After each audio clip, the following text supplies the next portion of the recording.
What's up, everyone? Welcome to the Early Wedge. My name is Sia Nejad. I am joined by Mike McClure. Mike, what a leaderboard. We're talking Scottish Open. If you have ISCO questions, we can talk that as well. We're going to touch on the Open Championship in terms of some of the golfers we are looking at.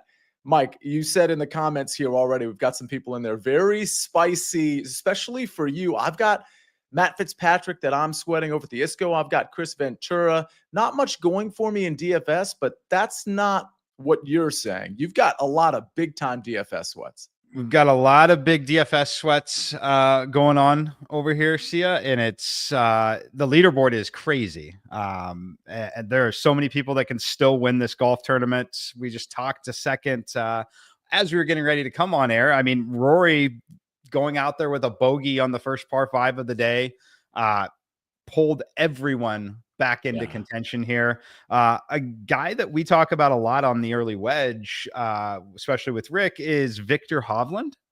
Victor's sitting out there 4 under through 8. He was 4 under through 6 today. He had that one bad round at +2, or else Victor might have won this golf tournament. And frankly, I can't say that he hasn't not won it yet. He's only 2 shots back with still 10 holes remaining. So there are so many guys. I mean, the other guy that hasn't lost this golf tournament yet is Scotty Scheffler. He's still sitting there. It's just absolutely jam-packed leaderboard. And again, Rory bogeying a par 5 there just opened everything up for everyone.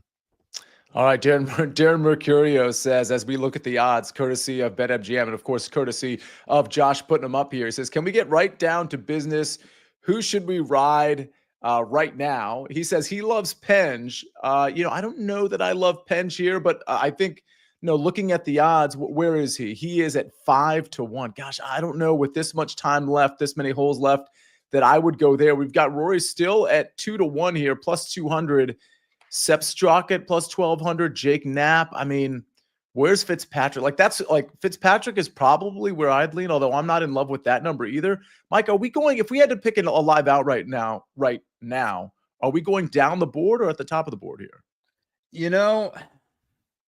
My head says Rory probably is able to rebound from that early bogey. I mean, he's got a birdie putt here on 4. So I think that's partially why you're seeing +200 on Rory. He's definitely the favorite and should be the favorite considering where everyone is. Names that I would potentially like that are, on that. Honestly, maybe Knapp at 7.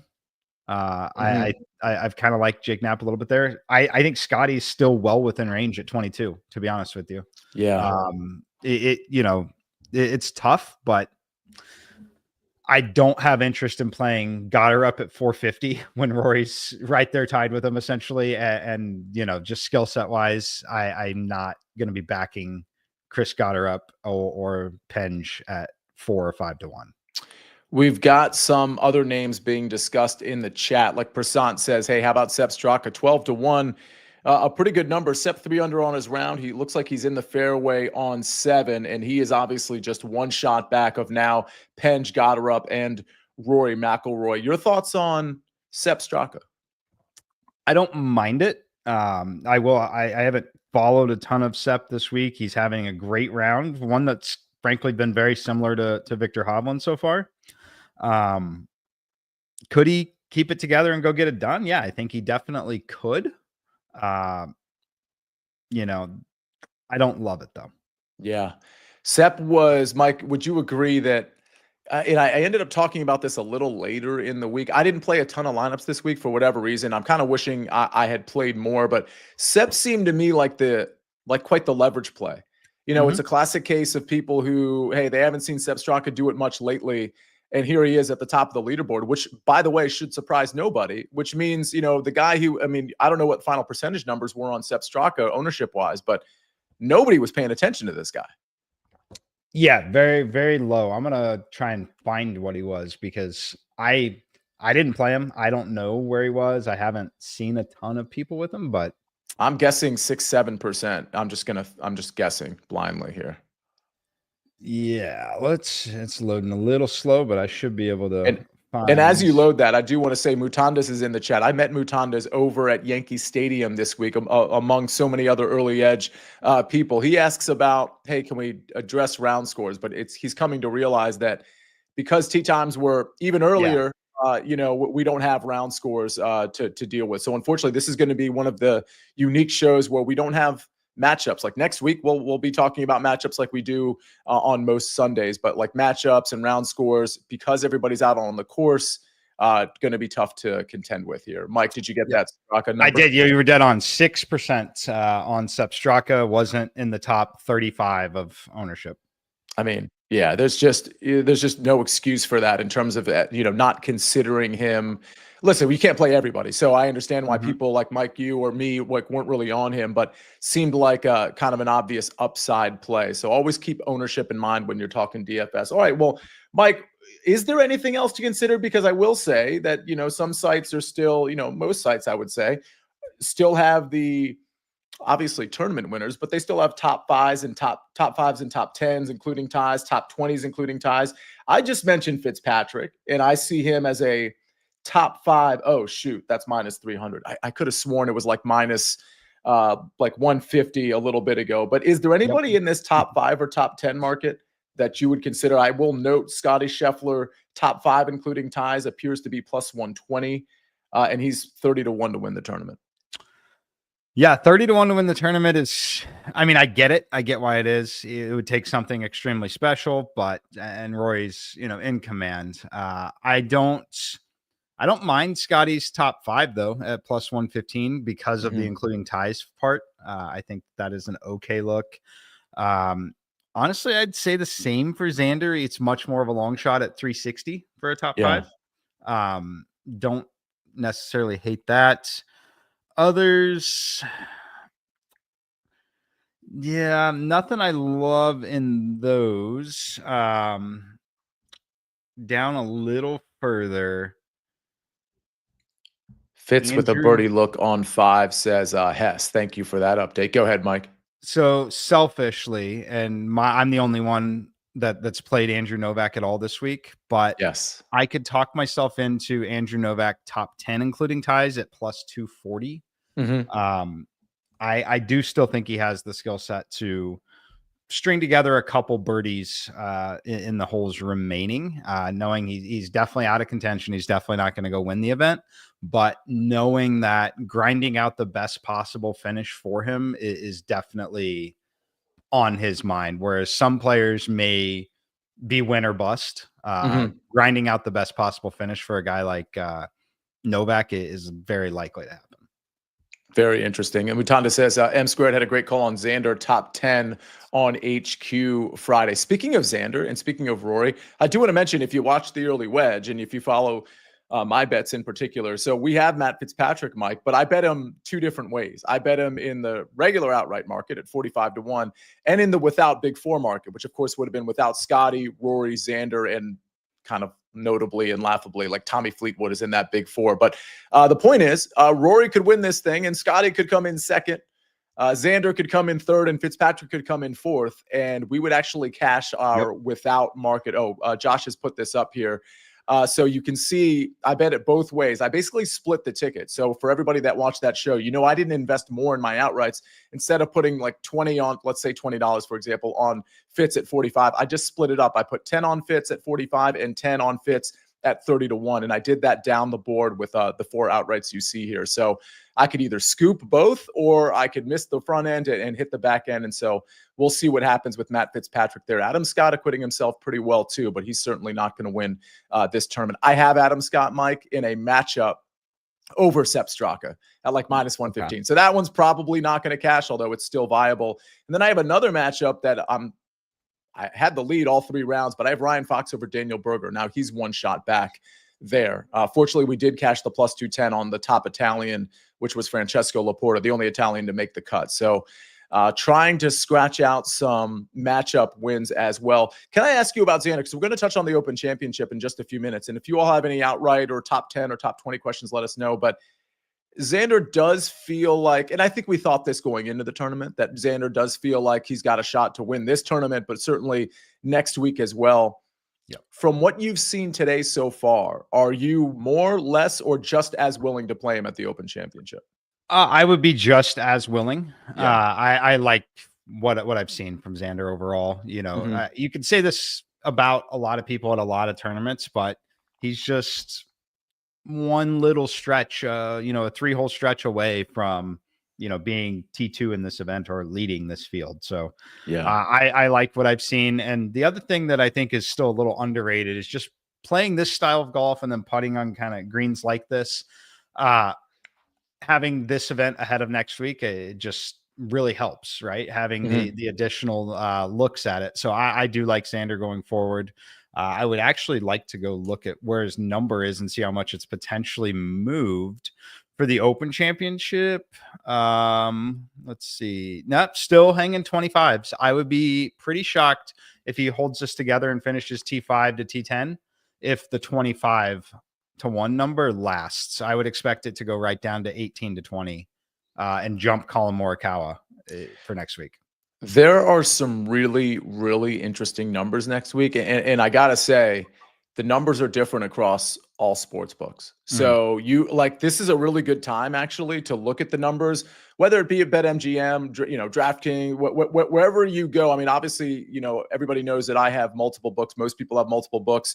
I'm always looking at BetMGM first, but I'm also looking at the other books to see, just to be able to compare and see where the numbers are at. And I can tell you just across the board, MGM has some better numbers. DK has some better numbers. Other places have some better numbers.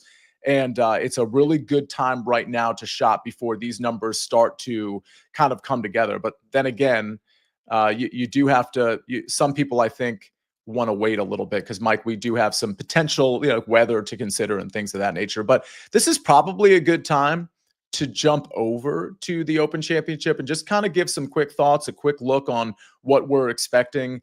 And then, of course, everybody that watches this show knows what we do. We circle back to this tournament. So this is really good timing, I think. We're going to do the Open Championship for about 10 minutes.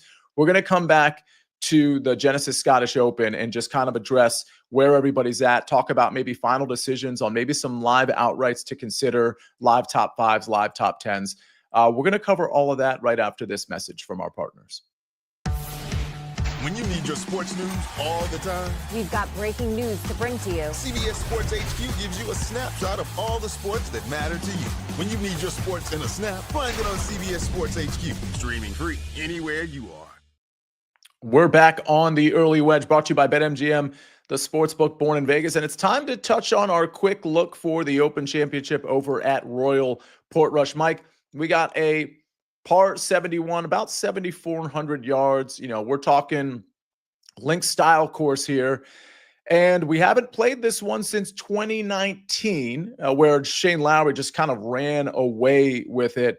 I'm wondering, when I look at this course, the fairways seem pretty tight, on the tighter side at least. The greens on the smaller side.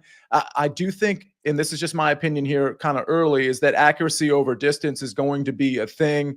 But I do think you're going to have the complete game. The around the green play is going to be very interesting here. Certainly, taking a peek at putting.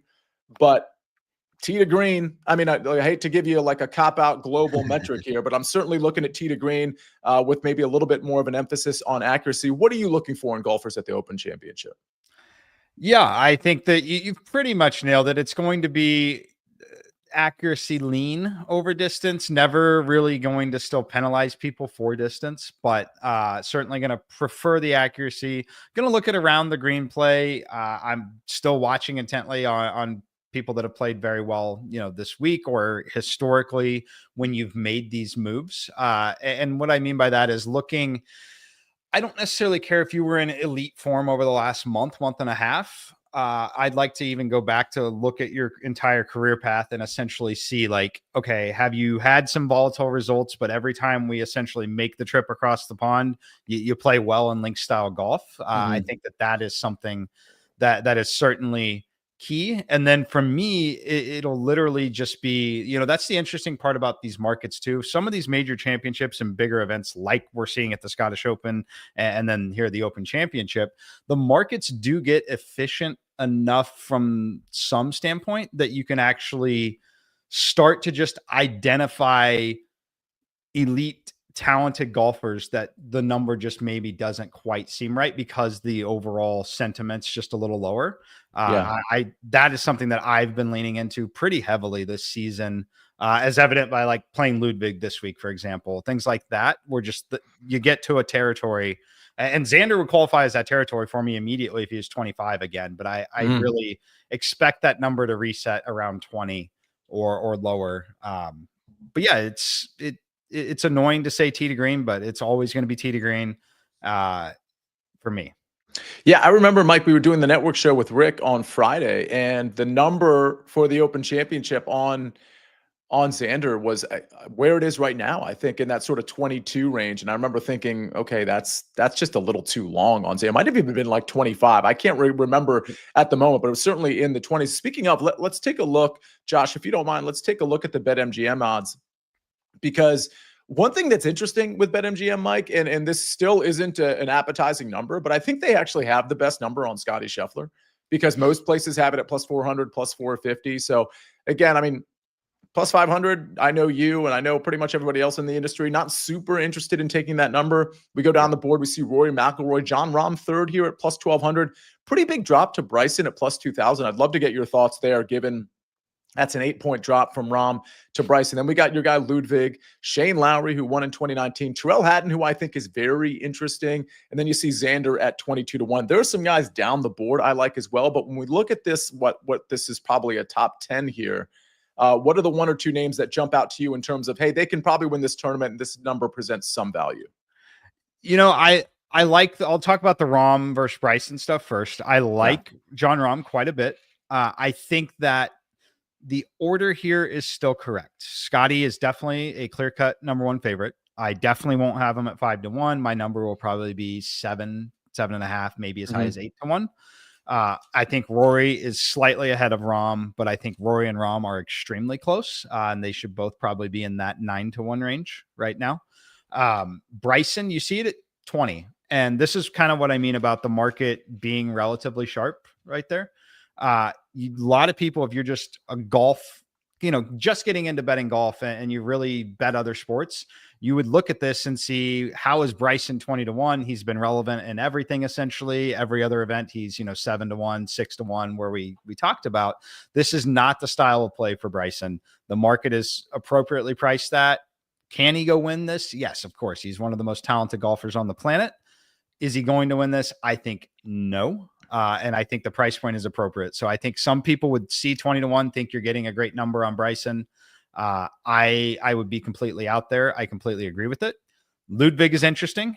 He was 30-1 this week and has always been listed 22 to 25-1 next week in a tough field with better players than so that was always interesting, that you put him in the major championship with the better field and the odds are shorter. Goes to show why I kind of like Ludwig a lot this last week. Again, 30-1. It's, you can't even see 30-1 on the screen right now. That's why I played him. And then Xander stands out to me again. Still 22 on the screen. You can find him between 22 and 25. Xander, to me, like, I would set Xander's odds for sure in front of Bryson right now. I would put Xander as number 4 right behind John Rahm. Yeah, I was thinking, and I know we did address this on the network show, that Xander's number, I think you had said on the Friday show that like 14-1 is probably around the vicinity where you'd put it. And I was saying, just on top of your comment, that 18-1, I think would be, I don't know that I'd love it at 16-1, mind you, but like 18 to 20-1, I still kind of think Xander's too long there. And so he's, 22-1 here at BetMGM. Let me throw a couple of other names at you, Mike. Tyrrell Hatton's interesting to me, by the way. We see him here at 22-1. And I think I've seen numbers as long as 28-1. Adam Scott, you can find anywhere between 50 and 75-1. I've been a big Adam Scott guy over the last month. I played him as one of my few outrights over at the Scottish Open. I think he's really interesting at such a long number. Matt Fitzpatrick, a guy who's currently tied for first at the Genesis Scottish Open, he's anywhere in that 40 to 50-1 range. And by the way, if you have any live outrights that you like or questions, go ahead and put them in the chat.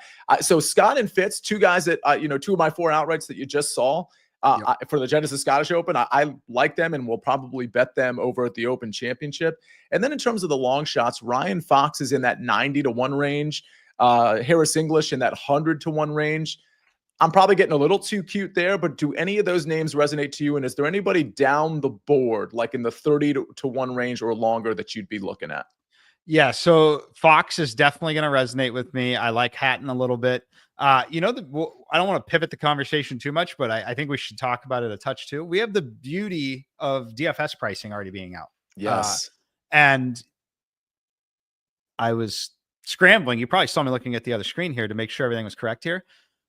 Scotty Scheffler's price is double the price of Ryan Fox. Scotty Scheffler is $14,200 and Ryan Fox is $7,100. That's bananas. They have blessed us with a 5K minimum instead of a 6K minimum. But Scotty Scheffler is 14.2. The next most expensive golfer is Rory at 11.5. And John Rahm is 10.4. He is $3,800 less than Scotty Scheffler. Have you run your simulations yet? It's probably too early, but I can't imagine.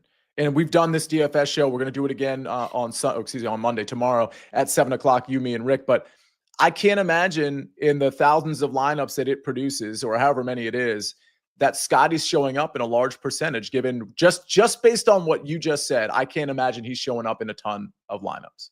I would guess he is. I haven't run any. I would guess he's not going to show up really in any at that number. Like, it would be manually forcing Scotty in by manually inflating the value of some of those 5 and 6K golfers. Just from the fact that, like, he's 14.2 and Xander, who we like and think can go win, is 9.7. Wow. Literally, you can take Xander and a minimum price golfer for sure. 2 golfers earning fantasy points versus 1. And one of those 2 golfers is Xander. Like, it's kind of crazy there. And then, like, guys like Patrick, Victor Hovland is 8,300. So it's over $6,000 difference. It's crazy.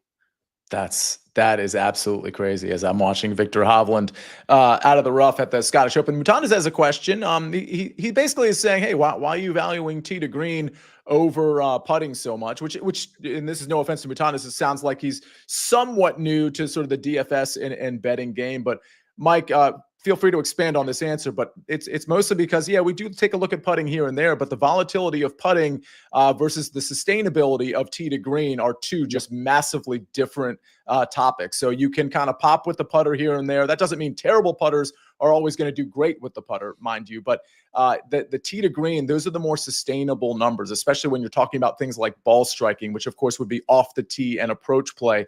Those are the things that you typically can carry over tournament to tournament to some degree, whereas putting can have a pretty wide range of outcomes, especially on greens like this. These are going to be tough, undulating, fescue greens. So that's kind of a different subject for a different time. But Mike, anything else to expand on that good question from Mutandas? It's a great question. And honestly, I think you've nailed it. It's a lot more predictable. The tee to green, if you're consistently in a good spot tee to green, we're talking about professional golfers, not you and I out there putting, right? So like they've obviously had success putting at some point in their careers.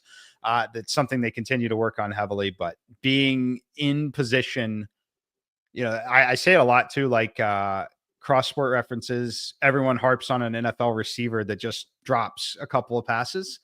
The one thing you got to do to have really bad drops is be really good at getting wide open, to have the ball thrown to you.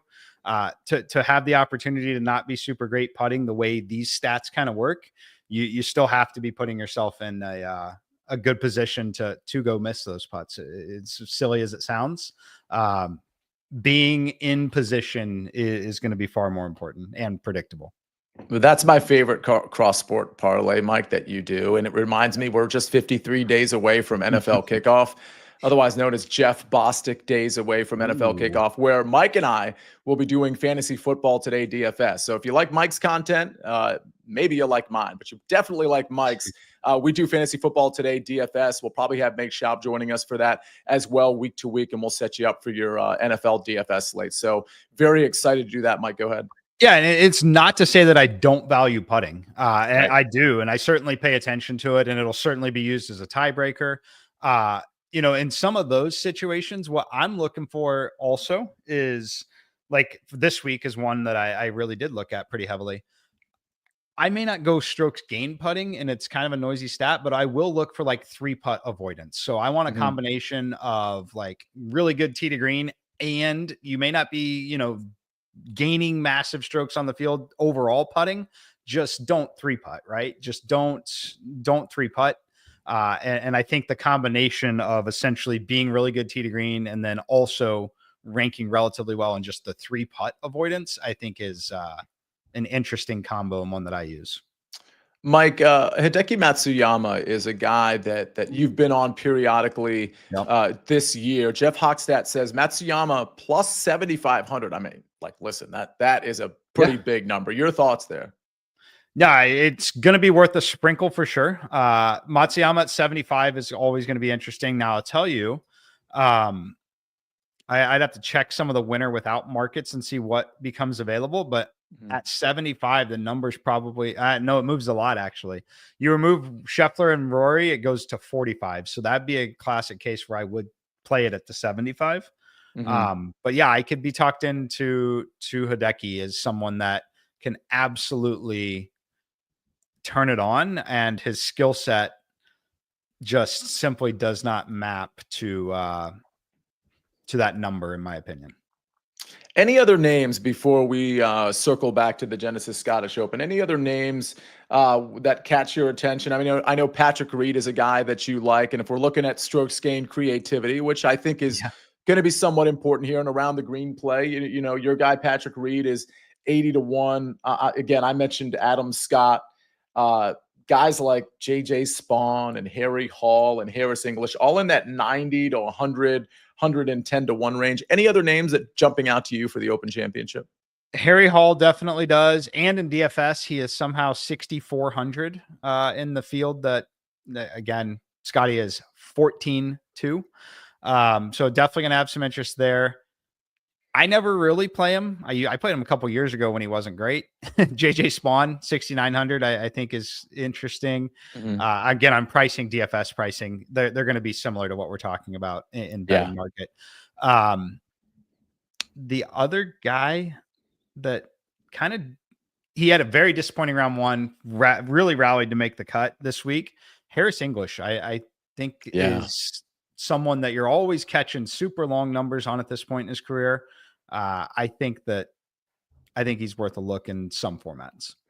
The last guy I want to ask you about, because I wrote this guy down too. Just so everybody knows, I wrote down 6 names that were names of interest to me, not names that I'm already betting, but they were Hatton, Spieth, Adam Scott, Matt Fitzpatrick, Ryan Fox, and Harris English. Before the show, those are the names that I wrote down. Jordan Spieth is the one we haven't talked about at around 45-1, Mike. This is one of those cases where when you play Spieth among all of the elite talent here on the world tour, the PGA tour, or the Live tour, this is like a classic case of like, you're probably getting too cute. You're trying to be like a ball knower here and be like, oh, Jordan Spieth's going to win this thing. However, again, creativity. Spieth, off the tee has certainly improved his game a little bit. I think I don't know that 45-1 is long enough for me, but I think he's an interesting name. He's a very interesting name. Priced pretty fairly, in my opinion. But playable, right? So like I think he's playable in a lot of formats.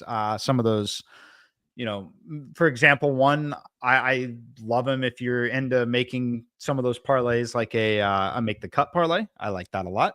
I think he's going to be good in DFS at 7,700. I think that's a very palatable price point for him.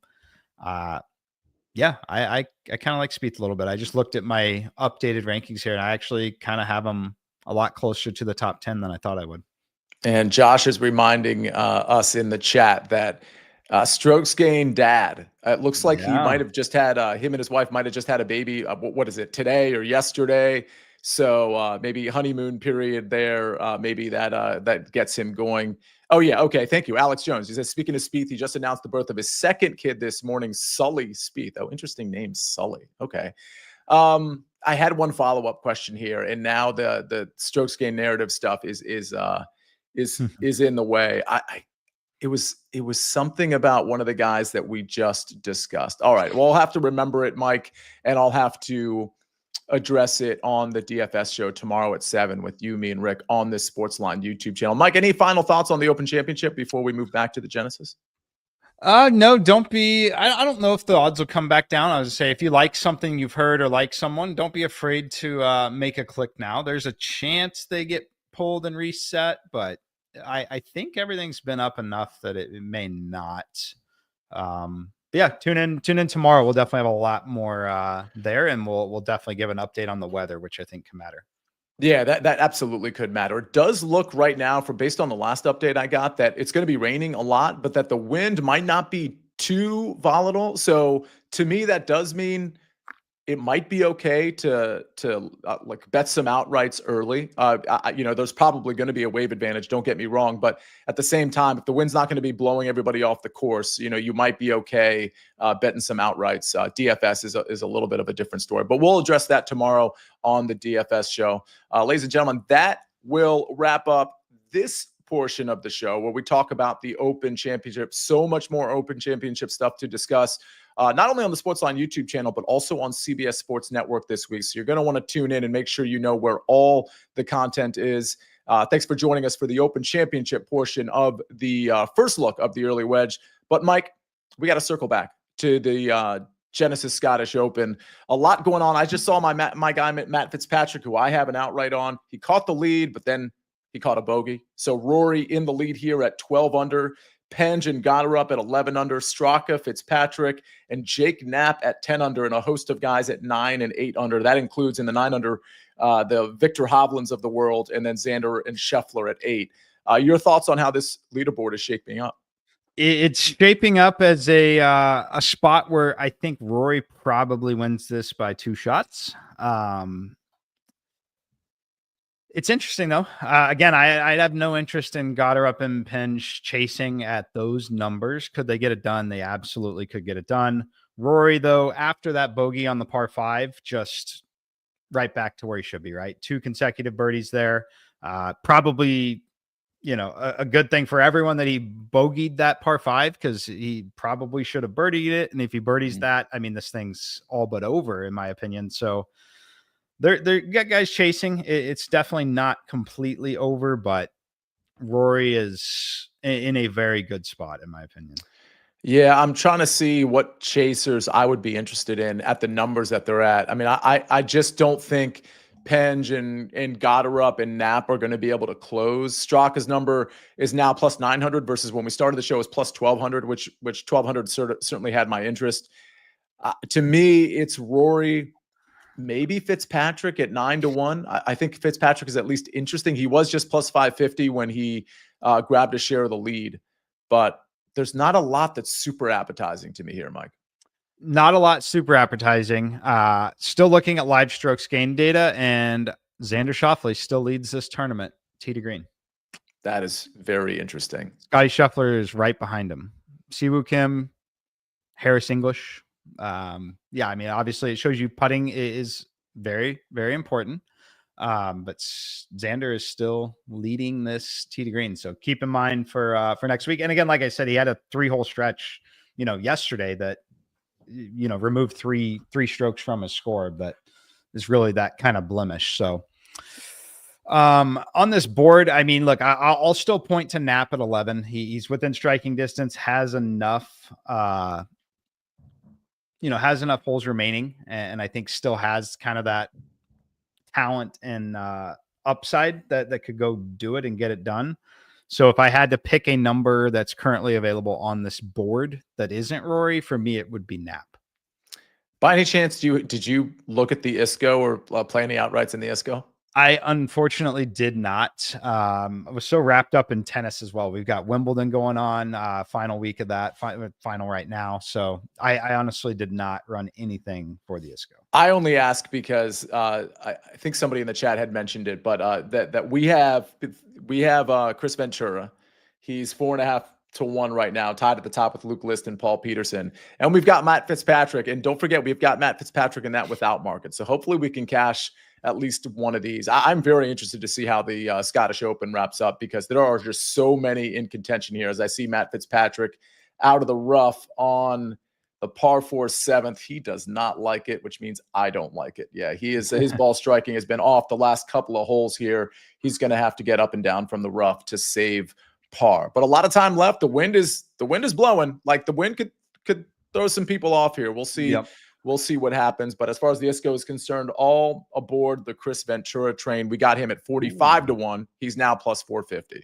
So 1/10 the odds that he was pre-flop. So hopefully we get something there. Ian Lights Out is in here. Ian, you were, of course, at the Early Edge meetup at Yankee Stadium. We're going to do one of those again soon. So hopefully all of you listeners, and hopefully you've already voted in the podcast awards for the Early Edge. But more importantly, we're going to do another meetup soon. So thanks everybody for being at that one, and thanks for being at this show. Mike, we'll close it right here. Thank you, everybody, for watching the show. Again, a little unorthodox because of the tee times, but I thought we covered some live outright stuff, kind of touched on some finishing position stuff if you're interested in that. And, of course, we took a long look at the Open Championship. A big thank you to Mike, as usual. And, of course, a huge thank you to Josh on the 1s and 2s and 3s and 4s. We'll see you tomorrow for the Early Wedge at 7 o'clock. And, of course, see you for the Early Edge tomorrow at 10 o'clock. Until then, thanks for joining us. We'll see you next time on the Early Wedge.